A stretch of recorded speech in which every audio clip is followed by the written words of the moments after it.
ఓం శుక్లాంబరధరం విష్ణుం శశివర్ణం చతుర్భుజం ప్రసన్నవదనం ధ్యాయే సర్వవిఘ్నోపశాంతయే అగజాననవద్మార్కం గజాననమహర్నిశం అనేకదంతం భక్తానాం ఏకదంతముపాస్మహే. చండీ సప్తశతిలో కీలకా స్తోత్రం రాత్రి సూక్తం ఇప్పుడు చెప్పుకుందామండి. రేపు చండీ సప్తశతి పారాయణం అంతా కూడా మీ ముందు ఉంటుంది. మొత్తం 13 అధ్యాయాలు. తదుపరి మళ్ళా మిగిలిన చిన్న చిన్న వీటికి సంబంధించిన అనుసంధానాలన్నీ కూడా తెలుసుకుందాం. రేపు మొదలుగా ఈ 5 రోజులు కూడా ఈ పారాయణని చక్కగా వినిన వారికి, చదివిన వారికి కూడా ఆ తదుపరి కూడా మీకు ఎప్పుడు కావాలంటే మీ మనశ్శాంతికి లేదా ఏదైనా ఇబ్బంది కష్టంలో ఉన్నప్పుడు శ్రద్ధాభక్తులతో విన్నవారికి, చదివిన వారికి కూడా చాలా విశేషమైన సుఫలితాలు వస్తాయి.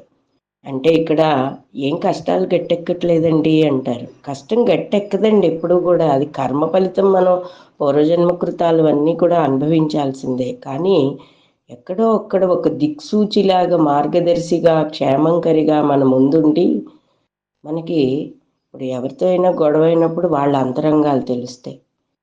ఆహా, వాళ్ళ ఆలోచన విధానం ఇలా ఉంది కాబట్టి మనం ఇక్కడ జాగ్రత్త పడాలి. అయితే డబ్బు దగ్గర నష్టపోతాం, ఇక్కడ జాగ్రత్త పడాలి. అయితే డబ్బు చేతికి బాగా విపరీతంగా వచ్చేస్తుంది ఆవిడ దయ వల్ల. దాన్ని ఎలా చేసుకోవాలి, సత్కర్మలు చేయాలి అనే మంచి జ్ఞానాన్ని ప్రసాదించే జాత వేద అమ్మవారు. అంటే అగ్నివర్ణంలో ఉంటుంది ఆవిడ. అగ్ని యొక్క రంగు ఉండి ఆ మహాజ్వాల ఎలా ఉంటుందంటే నారింజ రంగులో ఉంటుంది. అటువంటి నిర్వికారమూర్తి నుంచి వచ్చిన స్వయం ప్రకాశక శక్తిని అంతటినీ కూడా అందరి దేవతల మీద కూడా ప్రసరింపజేసింది. మరలా రాక్షస సంహారానికి ఆ శక్తులన్నింటినీ ఒక్కసారిగా మనలో తనలో ఐక్యం చేసుకుని రాక్షస సంహారం గావించింది. అంటే శివుడు ఈ శక్తి ఇచ్చాడు, లేకపోతే బ్రహ్మదేవుడు ఈ శక్తి ఇచ్చాడు అంటూ మనం సినిమాల్లో చూపించిన కథలు కాదండి. ఇక్కడ సూక్ష్మతత్వాన్ని తీసుకుని అసలు ఆవిడే ప్రకృతి అంతా నిండిపోయింది. అలా నిండిపోయిన స్వరూపం నుంచి అనేక మంది దేవతలు పుట్టుకొచ్చారు. ఆ దేవతలకి కొన్ని శక్తులు ఇచ్చింది. అంటే ఇప్పుడు ఇంద్రుడు మనకి కొన్ని అష్టదిక్పాలకులు వారు అవసరం, పంచభూతాలు వారు అవసరం. ముందు మహాగణపతికి పూజ చేసి ఆయన్ని పూజించిన తర్వాత మిగిలిన దేవత దగ్గరికి వెళ్తాం. అంటే ఎవరెవరికి ఏమేమి ఇవ్వాలో ఆవిడ అందరికీ డైరెక్ట్ చేసేసి హాయిగా మనల్ని పరిపాలిస్తుంది చల్లని చూపుతోటి. ఆ భువనేశ్వరీదేవి, ఆ జగన్మాత మణిద్వీపంలో కూర్చుని ఆవిడ భక్తులందరికీ కూడా ఆవిడ కన్నుసైగా అవసరం లేకుండానే ఈ దేవతా సమూహాలన్నీ కూడా మనకి అడగకుండానే అడిగినవి కూడా అభీష్ట సిద్ధులు గావిస్తూ ఉంటారన్నమాట. ఇప్పుడు మనం ఈ కీలకా స్తోత్రం అలాగే రాత్రి సూక్తంలోకి వెళ్ళిపోదాం. దానికి ముందు ఇంకొకటండి, అమ్మవారికి ఇష్టమైనది ఏమిటి అంటే ఈరోజు ఈ నైవేద్యమా, ఈరోజు ఈ వస్త్రమా, ఇవన్నీ కాదు. ఇవన్నీ పూర్వకాలం నుంచి మనం పురాణాల్లో చదివినప్పుడు ఈ నగలు ధరించారు, ఈ రూపంలో కనబడ్డారు, ఈ శారీ రంగులో ఇలా కనబడ్డారు, ఇలా మనం చెప్పుకోవడం, హరికథల్లో వినడం. తర్వాత ఇంట్లో పూర్వకాలం అంతా కూడా ఉమ్మడి కుటుంబాల మూలాని ఇవాళ ఏగో అమ్మవారు గాయత్రీదేవికి గులాబీ రంగు ఇది పెడదాం ఉండండి అంటూ అలా తీసుకొచ్చి అప్పటికప్పుడు అది అలా అలా అలా అలా కొంతవరకు కూడా కొన్ని ఇష్టమైన అన్నది. నిజానికి కూడా అమ్మవారి వారికి ఇష్టమైనవి, ప్రీతి కలిగేవి ఇవన్నీ కూడా. కానీ ఇప్పుడు వాటి మీదకి అధిక ధ్యాస వెళ్ళిపోయి ఈ నైవేద్యాల మీద, బట్టల మీద, అలంకారాల మీద, సెట్టింగుల మీద, క్రియేటివిటీ మీద వెళ్ళిపోయి భక్తి తక్కువైపోతుంది. అయితే ఇంకొకటి కూడా మనం తీసుకోవచ్చు. భక్తి ఉండబట్టే ఆ భావనలో అమ్మవారిని ఇలా సేవించుకోవడం అన్నది కూడా ఒక పాయింటే. కానీ చూసే వాళ్ళకి ఈ మధ్యకాలంలో ఇవన్నీ కూడా ఎక్కడా భక్తి లేదు, ఈ అడగడి అలంకారమే సరిపోయింది. ఏమిటి ఆవిడ ముక్కు పుడక కొంచెం అస్తస్తమానం సరిచేయడం, ఆవిడ నగలు సరిచేయడం. అంటే ఇప్పుడు నేను ఒకటే మామూలుగా సరదాగా అంటా, మనం ఏమైనా అలంకారమే వెళ్ళినప్పుడు ఇది ఇంకా ఇలా వేసుకో, ఇది ఇంకా ఇలా వేసుకో అని మనం చేస్తూ ఉంటారు. మనం ప్రీతిని అందుతూ ఉంటాం. అమ్మ కదా మనకి, మన అమ్మ జగన్మాత. ఆ అమ్మ కూడా అందంగా కనబడాలని మనం తాపత్రయపడే ధోరణిలో ఎక్కువ ఉంటూ ఉంటాం. ఇదొక భావనాత్మకమైన ప్రేమ. ఈ భావదారిద్ర్యం భావనాత్మకంగా లేకపోవడం కూడా ఒక దరిద్రమేనండి. భావదారిద్ర్యం అంటారు. అది కూడా ఉండదు కొంతమందికి. ఈ ఈ ఊహల్లో కూడా కొంత అమ్మవారిని మనం ఇలా సేవిస్తున్నట్టు, లేకపోతే ఆ గుడి కట్టేసినట్టు, అక్కడ అన్నదానాలు చేసేసినట్టు ఫీల్ అవుతూ ఉంటాం. సద్గురు శివానంద మూర్తి గారు ఒక మాట అనేవారు ఎప్పుడు కూడా, కాస్త భావనలో అయినా నువ్వు పుణ్యకార్యం చేయిస్తున్నట్టుగా ఫీల్ అవ్వు కొద్దిగా. ఆ ఫీలింగ్ వలన కూడా నీకు కొంత మంచి జరుగుతుందని. చాలా మంది అక్కడ కూడా లోభత్వం చూపించేస్తారు. ఆ లోభిత్వం బయటే కాదు, లోపల కూడా కళ్ళల్లో కూడా చూపించేస్తారు ఇవన్నీ కూడా. అలాంటి వాళ్ళతో కూడా నేను మాట్లాడి చూశాను. కాబట్టి అమ్మవారిని ఇవాళ మనం అనేక రకాలుగా సేవించుకుంటున్నాం, అనేక అలంకారాలు చేస్తున్నాం, అనేక పట్టు చీరలు కడుతున్నాం, భక్తి ఉండబట్టే చేస్తున్నాం. కానీ అది లీనం. ఆ లీనం ఎలా అవ్వాలి అంటే ఆవిడ మంత్రజపంతో ఒక నామాన్ని తీసుకుని కనీసం భక్తితో కుండలిని శక్తిని జాగృతపరుచుకునే విధంగా ఆ పద్ధతిలో వెళ్ళినప్పుడు ఈ భావుకతలో ఉన్న సాక్షాత్కరిస్తున్న అమ్మవారు నీతో మాట్లాడుతున్నది రేపు నిజంగానే నీ ముందు కళ్ళ ముందు నిలబడి సాక్షాత్కరించి నిన్ను ధన్యురాలిని చేస్తుంది, ధన్యుణ్ణి చేస్తుంది అనటంలో ఎలాంటి సందేహం లేదు. ఈ మాట చెప్పుకోవడానికి కొంత ముందు ఎక్కువ చెప్పుకోవాల్సి వచ్చింది. ఇక వేదోక్తమైన కర్మలన్నీ ఆచరించే వారికి కూడా ఆ కర్మఫలాలను అందించడానికి అమ్మవారు ఇష్టపడుతూ ఉంటుందిట. ఇందాకనే మనం చెప్పుకున్నాం చూసారా. అంటే వేదోక్త కర్మలు అంటే ఏమిటి? యజ్ఞాలు, యాగాలు, హోమాలు, వ్రతాలు, పూజలు, సత్కర్మలు, ఉపవాసాలు, దీక్షలు, పారాయణలు, దాన ధర్మాలు, అలాంటివన్నీ కూడా అమ్మవారు మనం చేస్తూ ఉంటే, అంటే వారాన్ని అనుసరించి, తిథిని అనుసరించి, ఆయన ఇప్పుడు వసంత నవరాత్రులు, శరన్నవరాత్రులు, మళ్ళీ ఏ ఏ మాసాల్లో ఏవేంటి అమ్మవారికి చేయగలమో ఇవన్నీ కూడా మనం చేస్తూ ఉండాలి. ఇలా చేస్తున్నప్పుడు వాళ్ళకి వారిని బట్టి కర్మఫలాలను అందిస్తుంది. మనం ఇందాకనే చెప్పుకున్నాం. ఇప్పుడు ఏమీ లేవు మన దగ్గర, ₹1 చిల్లిగవ్వలేదు, మనసు నిండా ఆవిడని పూజించుకోవాలని ఆవిడ ఫోటో పెట్టుకుని నీకు చేతనే నువ్వు పువ్వు పెట్టుకో, నీకు అందుబాటులో లేకపోతే 2 చేతులు జోడించి ఆవిడ ముందు కూర్చో. ఆవిడ పూలు తెచ్చుకుంటుంది, ఆవిడ కుంకం తెచ్చుకుంటుంది. ఇవన్నీ కొన్ని నిదర్శనాలతోటి ప్రయోగాత్మకంగా చూసినవి. నేను ఆత్మసాక్షాత్కారం పొందింది కూడా మీ ముందు ఉంచుతున్నాను. కాబట్టి ప్రతి ఒక్కరూ అమ్మవారిని సేవించేటప్పుడు నిర్మలమైన భక్తి, ఆవిడ మీద నమ్మకం, ఎక్కడో గుడికెళ్ళి సేవించుకోక్కర్లే, గుండెల్లో గుడి కట్టేయండి ఆవిడకి. కళ్ళు తెరిస్తే మూస్తే మాట శబ్దం అంతా కూడా ఆవిడతో నువ్వు సంభాషించుకుంటూ ఉండాలి. ఫోన్లలో ఎయిర్టెల్ను పోషించక్కర్లేదు మనం, టాటాలను పోషించక్కర్లేదు మనం. ఆవిడతో సంభాషించుకోండి. చండీ కవచం దుర్గాదేవిది, కాళికాదేవి రెండూ కూడా మనం చెప్పుకోవచ్చండి. చాముండేశ్వరి, గౌరీదేవత నుంచి కాళిక నుంచి మనకి మహాలక్ష్మి, మహాకాళి, మహాసరస్వతులు. ఇప్పుడు ఈ కీలకా స్తోత్రం అనేది మహాసరస్వతి దేవతకి సంబంధించినది. ఓమస్య శ్రీ కీలక మంత్రస్య శివరుషనుష్ఠుప్ ఛంద శ్రీ మహాసరస్వతీ దేవత శ్రీ జగదాంబ ప్రీత్యర్థే సప్తసతీ పాఠంగత్వేన జపే వినియోగ. ఈ కీలక మంత్రాన్ని దర్శించిన ఋషి మంత్రదష్ట శివుడు. ఇది అనుష్ఠుప్ ఛందంలో ఉన్నది. అంటే గ్రామర్ ఉంటుంది కదండి మనకి, వ్యాకరణము అంటారు. ఆ వ్యాకరణం ఎందులో వచ్చింది అంటే ఛందస్సు అనుష్ఠుప్ ఛంద.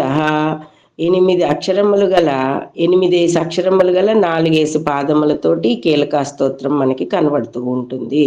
దీని యందు ప్రతిపాదించిన దేవతాతత్వం మహాసరస్వతి, అర్గళా సూత్రం మహాలక్ష్మి, చండీ కవచం చాముండేశ్వరి, ఇది కీలకా స్తోత్రం మహాసరస్వతి, అంటే జ్ఞానాన్ని ప్రసాదించేది. ప్రారంభం కూడా అలాగే ఉంటుంది. ఓం విశుద్ధ జ్ఞాన దేహాయ త్రివేది జవ్యచక్షుషే. ఈ స్తోత్రానికి ఒక ప్రత్యేకత ఉంటుందండి. ఏదైనా ఒక సమస్య నుంచి గట్టెక్కాలి అంటే బుర్ర పని చేయదు ఒక్కొక్కసారి, లేదా ఒక ముఖ్యమైన ఏదైనా చెయ్యాలి అంటే డెసిషన్ తీసుకోవడానికి కంగారు పడుతుంది. అంతేకాదు చాలా మందిలో డెసిషన్ మేకింగ్ అనే వీక్నెస్ ఉంటుంది. ఇది చేస్తే భయమేమో పోతుందేమో అని అలా పెట్టు కూర్చుంటారు తప్ప సమస్యని పరిష్కరించుకోరు. ఆ సమస్యని పరిష్కరించుకోవడానికి కావలసిన తెలివితేటలన్నింటినీ కూడా మానసిక ప్రశాంతతతో ముందుకు వెళ్ళేలాగా మనకి ఈ కీలకా స్తోత్రం పనిచేస్తుంది.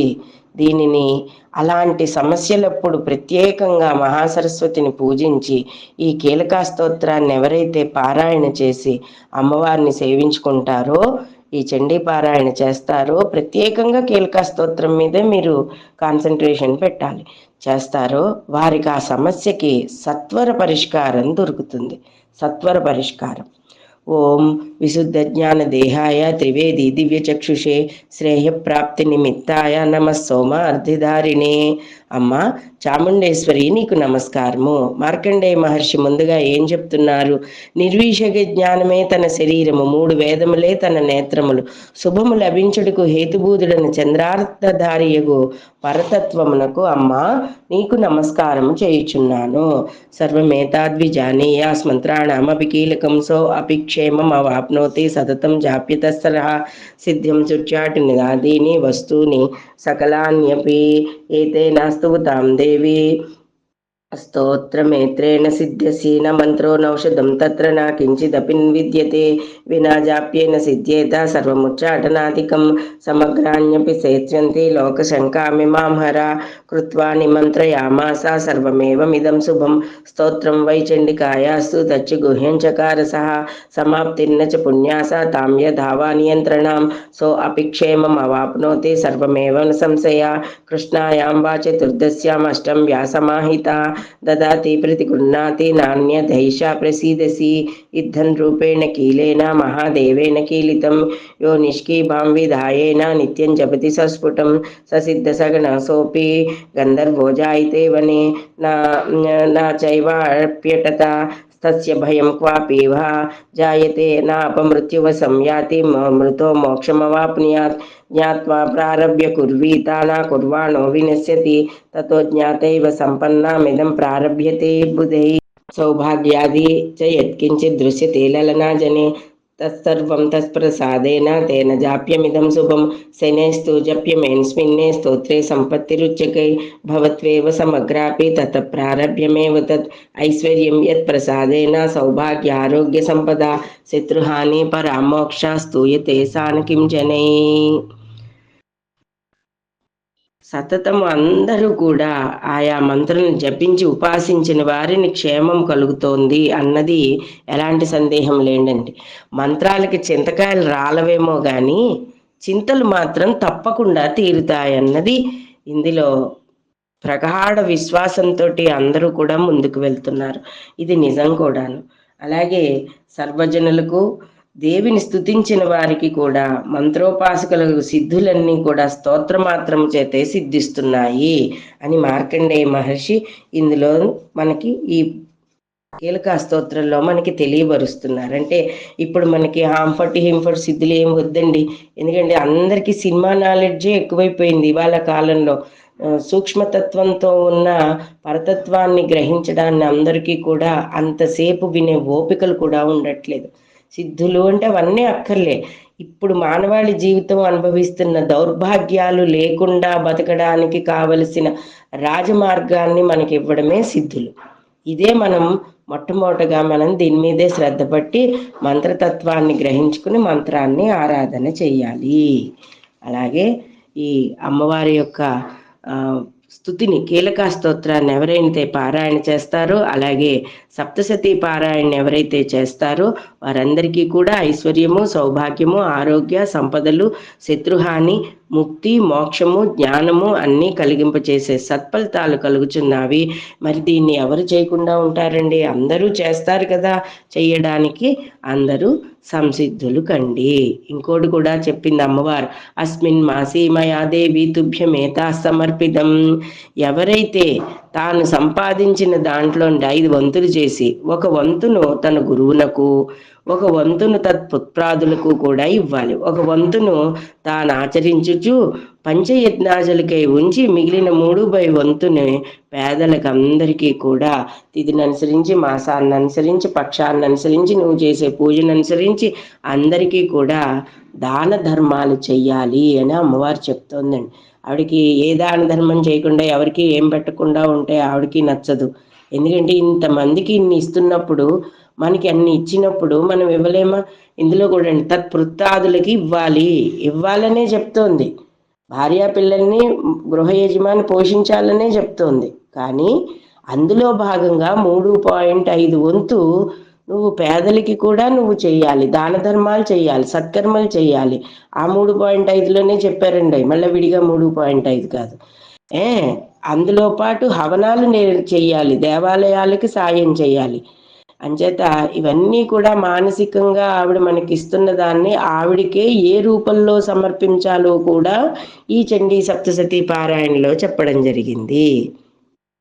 అదో రాత్రి సూక్తం అస్య శ్రీరాత్రీతి సుప్తాస్య కుసుక ఋషిరాత్రి దేవతాః గాయత్రీ ఛందః శ్రీ జగదాంబ ప్రీత్యర్థే సప్తసటి పాఠం గచ్వేన జపే వినియోగః.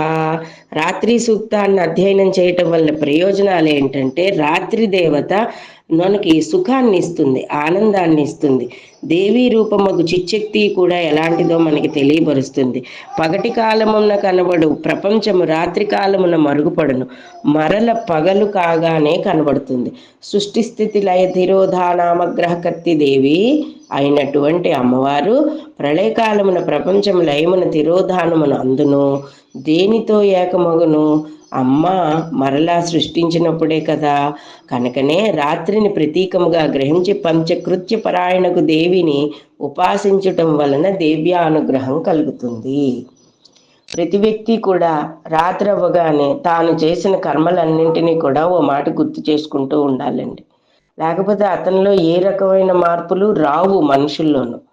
ఆ పని చెయ్యరు చాలామంది. నిద్రపట్టగానే హాయిగా పడుకున్నామంటారు. కొంతమంది కళల్లో, కొంతమందికి ప్రాపంచిక సుఖంలో, కొంతమందికి తన యొక్క ఏవైతే తను రేపటికి చెయ్యాలనుకున్నాడో అవి ఆలోచించి, ఈ రకంగా ప్రతి మనిషి ఆడ మగ పిల్లలు అందరూ కూడా రేపు పొద్దున్నే లేచి నేను ఈ హోంవర్క్ చేసేసుకోవాలని పిల్లలు అనుకోవాలి, లేకపోతే ఈ సబ్జెక్ట్ నేను చదువుకోవాలి. ఇదనమాట ఈ రాత్రి సూక్తంలో ఏమని చెప్పబడుతుందంటే, తాను ఆచరించవలసిన కర్మలని సక్రమంగా ఆచరించడానికి ఒక ప్రశాంతతను చేకూర్చే దేవత రాత్రి దేవత. మనం పడుకుని హాయిగా మనశ్శాంతిగా బ్రాహ్మీ ముహూర్తంలో లేచి మనకు కావలసిన పనులన్నింటినీ కూడా చక్కగా ఎలా చేసుకోవాలో ఆలోచింపజేసుకుని మంత్రోపాసన చేసుకుని అమ్మవారి పూజ చేసుకుని, లేకపోతే మీ ఇష్ట దేవతా పూజ చేసుకుని మనశ్శాంతితో ముందుకు పగలంతా నడిచేది రాత్రి ప్రశాంతతని చేకూర్చుకునేది.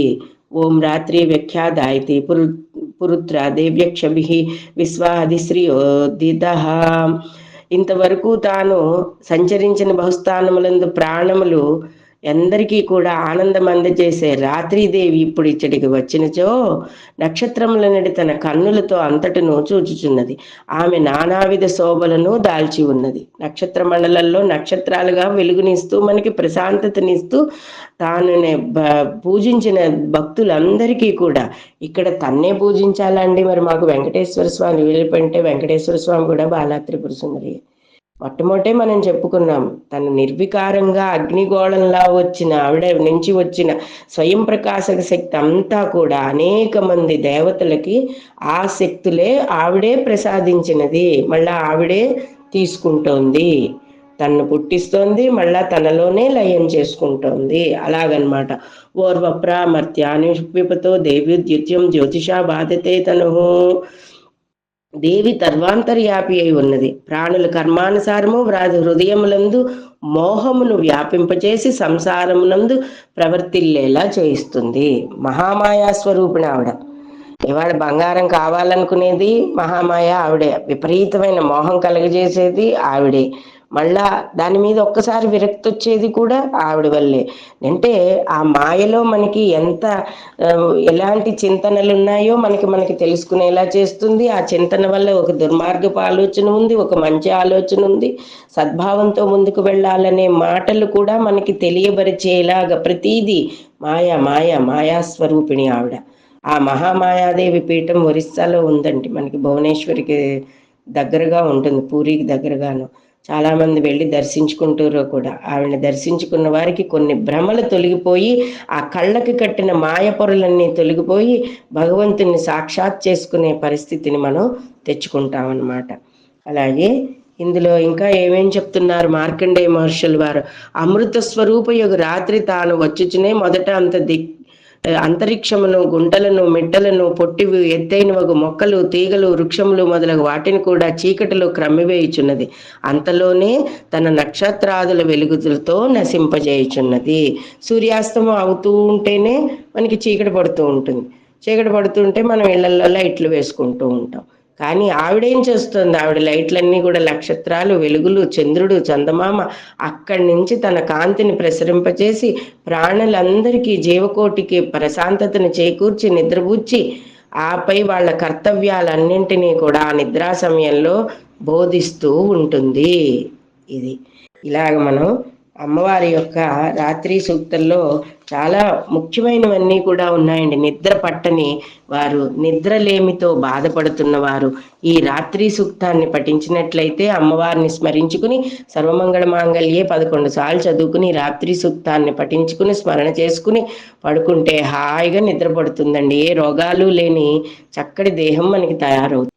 సానో అధ్యయస్యావయం నితేయామన్న విక్షహి వృక్షేణ వసతిం వయః నిగ్రామాసో అవిక్షత నీపద్వంతో నీపక్షిణః నీత్యేనానాచ్ఛీదర్దినః యా వయా వృక్యం వృకం యవమస్తేవమూర్త్యే అధానస్తుతరా భవ. రాత్రీదేవి ఆడుతోడేళ్ళు, మగతోడేళ్ళు వంటి హింసక జంతువులను, దొంగలను మా దరికి రాకుండా దూరముగా తొలగిపోవునట్లు చేయుము. అంతేకాదు మాకు సులభముగా ఆశ్రయనీయమైన మాకు ఆనందమును ఇమ్ము. దేవి, ఇహమును పరమునకు ఏ కష్టములు రాకుండానట్లు, పాపములు మమ్మల్ని అంటకుండా ఉండేటట్లు మమ్మల్ని అనుగ్రహించుము అని చెప్పి ఈ 3 వాక్యాలలోనూ అనువాకాలలోనూ చెప్తున్నారండి. ఉపమా పేపి సత్తమః కృష్ణం వక్తామస్థితః ఉపరుణేన యాతయా. ప్రతి ఒక్క వస్తువు నల్లనిదిగా చేయు చీకటి ఏం చేస్తుందో, అమ్మవారు రాగానే ఆ చీకటి కాస్త తొలగిపోయి అమ్మవారిని ధ్యానించగానే మనకి అది బంగారు రంగు వస్తువులా కనబడుతూ ఉంటుంది. అంటే మనకున్న భవబంధాలని, రుణాలని అన్నింటినీ కూడా, అజ్ఞానాన్ని తొలగించేది ఈ రాత్రి సూక్తం అన్నమాట. దేవి, నన్ను గ్రమ్మిన ఈ అజ్ఞానాంధకారాన్ని తొలగించుకుము. ఉపతేగా ఇవాకరం వృణీష్వాదురితర్దివః రాత్రి స్తోమం న జిగ్యుషే. జులోకమునకు పుత్రివగు రాత్రీదేవి పాడి ఆవును, మంచి ఆవును, గోవుని దోడిని కలిపి చక్కటి పాడి ఆవుని, బాగా విపరీతమైన 10 లీటర్ల పాలు, 5-6 లీటర్ల పాలు ఇచ్చే పాడి ఆవుని దానమిచ్చినట్లుగా నేను నీకు ఈ స్తుతిని అర్పిస్తున్నాను. విజేతయగు వీరునికి సమర్పించు ఈ స్తుతిని త్రోసిపుచ్చక కోరికతో మమ్మల్ని ఆనందింపచేయి. ఇది నువ్వు తీసుకో అమ్మా, స్వీకరించమ్మా అని చెప్పి మార్కండేయ మహర్షి ఇందులో మనకి చెప్తున్నారనమాట. అంటే ఈ రాత్రి సూక్తం, రాత్రి దేవత ఎంత ముఖ్యమో మనకి జీవితాలందరికీ కూడా. అంటే మనం చేసిన తప్పులు పగలన్నింటివి రాత్రి పడుకునబోయే ముందు అమ్మవారిని తలుచుకుని ఆవిడ ముందు ఆవిష్కరించి చేసుకుని బుద్ధి తెచ్చుకుని మరలా తెల్లారేటప్పటికీ ఆ అజ్ఞానాన్ని, ఆ జాడ్యత్వాన్ని, ఆ భ్రష్టత్వాన్ని, ఆ మాయని తొలగించుకుని సరి అయిన జీవన మార్గంలో నిలవడానికే ఈ రాత్రి దేవత, ఈ అమ్మవారు, ఈ శరన్నవరాత్రి, నవరాత్రి పూజలు ఇవన్నీ కూడా అజ్ఞానాంధకారాన్ని తొలగించడానికే, కుండలిని శక్తిని జాగృతపరుచుకోవడానికే 9 నవరాత్రులు పూర్తి చేసుకుని మనము అమ్మవారికి సేవ చేసుకుంటామన్నమాట. ఇది రాత్రిది. ఇక రేపంతా కూడా మొత్తం 13 అధ్యాయాలు చండీ స్తోత్రం అంతా ఉంటుందండి. ఈ చండీ సప్తశతి పారాయణ వినండి, విని తరించండి.